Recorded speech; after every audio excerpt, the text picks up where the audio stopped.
The company president uses his experienced eye to select the best plants for seed extraction, those with even and early ripening, juicy peppers, well-formed layered branches, and healthy, damage-free leaves. He marks his selection with a string. Then pickers harvest those peppers and send them to the seed extractor to determine which ones are ripe enough. The pickers use what Cajuns call a petit bâton rouge, French for little red stick. If a pepper matches the color of the stick, they harvest it. If not, it stays on the plant. Within hours of harvesting, the factory grinds the peppers and mixes them with salt. This creates a mash, which then goes into oak whiskey barrels to ferment and age. Wooden barrels breathe, letting in just enough air to spur natural yeast growth. The key to fermentation, but not too much air, which would discolor the mash and produce a metallic flavor. After laying paper on top of the mash to prevent surface discoloration, workers seal the barrels. Then they spread a layer of salt over the top.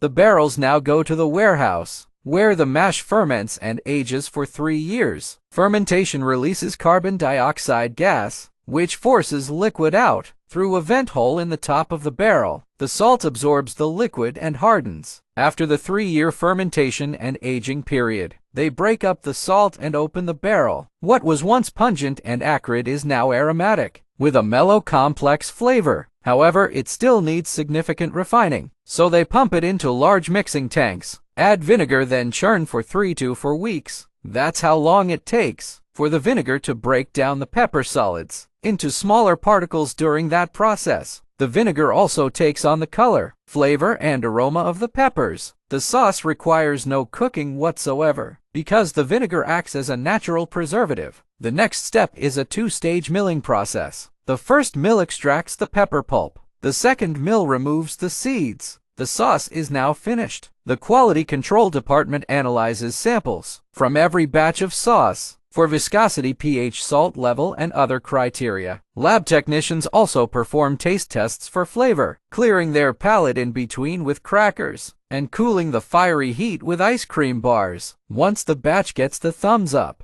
it's pumped to the bottling line. The company uses glass rather than plastic because glass is a better barrier against oxygen. Oxygen penetration would adversely affect the flavor and color of the sauce. The capping machine twists on a plastic screw cap. Then the bottles travel to the labeller, which adheres. The main product label slips on a decorative neckband and applies a clear plastic seal over the cap. Hot off the production line and ready to go.